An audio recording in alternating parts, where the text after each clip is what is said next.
SRW India வழங்கும் தொழில் முனைவோருக்கான நீர் சுத்திகரிப்பு மேலாண்மை மற்றும் மறுசுழற்சி தொடர்பான கண்காட்சி டிசம்பர் 20 முதல் 22 வரை.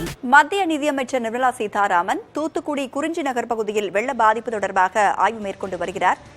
விவரங்களை செய்தியாளர் மருதுபாண்டியிடம் கேட்கலாம். மருதுபாண்டி, தற்பொழுது அந்த குறிஞ்சி நகர் பகுதியில் என்னென்ன மாதிரியான பாதிப்புகள்லாம் ஏற்பட்டுச்சு, அதிகாரிகள் என்ன விளக்கம் கொடுத்துட்டு இருக்காங்க நிர்மலா சீதாராமன் கிட்ட? தென் மாவட்டங்களில் பெய்த தொடர் கனமழையின் காரணமாக தூத்துக்குடி மாவட்டம் பெருமளவு சேதத்துக்குள்ளானது. இந்த பகுதி என்பது தாழ்வான பகுதிகள் அதிகம் இருப்பதன் காரணத்தால் அந்த பகுதி முழுவதும் நீர் சூழ்ந்து பொதுமக்கள் வீடுகளை விட்டு வெளியேறக்கூடிய ஒரு நிலை ஏற்பட்டது.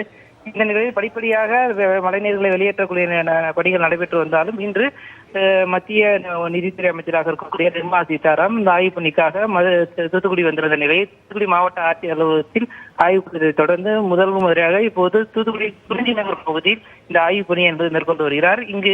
அங்கு மழைநீரை வெளியேற்றக்கூடிய வகையில் மேற்கொள்ளப்பட்டுள்ள பணிகள் குறித்தும் மேலும் அந்த பகுதியில் இருக்கக்கூடிய பாதிப்புகளை அங்கு புகைப்பட தொகுப்பாக காட்சிப்படுத்தப்பட்டிருந்தது. அந்த புகைப்பட தொகுப்பினை அங்கு இருக்கக்கூடிய உயர் அதிகாரிகள் விளக்கினார்கள். இந்த ஆய்வின் போது நிர்மலா சீதாராமனுடன் தமிழக நிதித்துறை அமைச்சராக இருக்கக்கூடிய தங்கம் தென்னரசு மற்றும் மாவட்ட ஆட்சியர் காவல்துறை உயர் அதிகாரிகளும் பங்கேற்றிருக்கிறார்கள். அடுத்தடுத்து இந்த பணியை தொடர்ந்து அடுத்தடுத்து மாவட்டம் முழுவதும் சுமார் 10க்கும் மேற்பட்ட இடங்களை ஆய்வு மேற்கொள்ள இருக்கிறார். தற்போது குறிஞ்சி நகரிலிருந்து புறப்பட்டு அடுத்த இடத்திற்கு சென்று கொண்டிருக்கிறார்.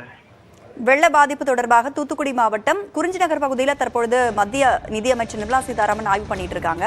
அடுத்ததா அவங்க தூத்துக்குடி மாவட்டத்துல வேறு எந்தெந்த பகுதிகளுக்கெல்லாம் செல்ல இருக்காங்க, அடுத்த கட்டமா மற்ற மாவட்டங்களுக்கும் எப்ப செல்ல இருக்காங்க?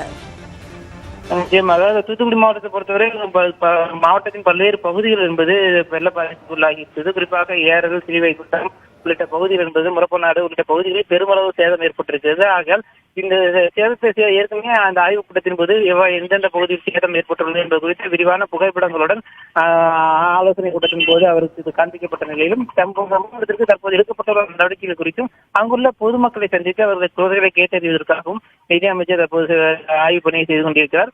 தற்போது அடுத்த கட்டமாக முரப்பநாடு, தேரல், ஸ்ரீவைகுண்டம் உள்ளிட்ட பல்வேறு பகுதிகளில் இந்த ஆய்வு பணியை மேற்கொள்ள இருக்கிறார்கள். ஆய்வு தொடர்பான விவரங்களை வழங்கியமைக்கு நன்றி மருதுபாண்டி. SRW இந்தியா வழங்கும் தொழில் முனைவோருக்கான நீர் சுத்திகரிப்பு மேலாண்மை மற்றும் மறுசுழற்சி தொடர்பான கண்காட்சி டிசம்பர் 20 முதல் 22 வரை.